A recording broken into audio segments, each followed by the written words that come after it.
యూరప్లో గత 2 దశాబ్దాలుగా దోమల బెడద పెరిగింది.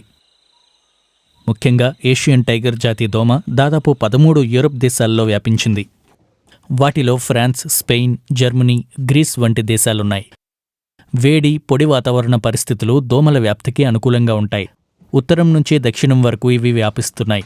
దోమలతో పాటే డెంగీ వంటి జబ్బులు వ్యాపిస్తున్నాయి. ప్రపంచ ఆరోగ్య సంస్థలో హై థ్రెట్ ప్యాథోజన్స్ లీడ్గా ఉన్న మార్క్ అలెన్ విడోసన్ దీనికి కారణాలేంటో బీబీసీకి చెప్పారు. ప్రపంచవ్యాప్తంగా డెంగీ కేసులు పెరుగుతున్నాయని మనకు తెలుసు. దీనికి ప్రజా సమీకరణలు, పర్యావరణ మార్పులు వంటి భిన్నమైన కారణాలున్నాయి. యూరప్కు పర్యాటకులు వస్తూ ఉంటారు, ఇంకా చాలా మంది వస్తుంటారు. వారిలో కొందరు డెంగీని మోసుకురావచ్చు. అది యూరోపియన్ ప్రజలకు కూడా సోకుతోంది. అలా అది ఒకరి నుంచి మరొకరికి వ్యాపిస్తోంది.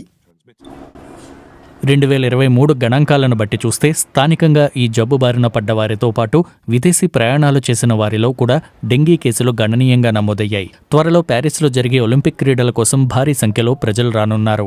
దాంతో డెంగీ ప్రబలే ప్రమాదముందని నిపుణులు హెచ్చరిస్తున్నారు. దోమల నివారణ మందులు వాడాలని, దోమలు వృద్ధి చెందకుండా ఉండేందుకు గార్డెన్లలో, ఇతర చోట్లలో నీరు నిల్వ కాకుండా చూసుకోవాలని కోరుతున్నారు.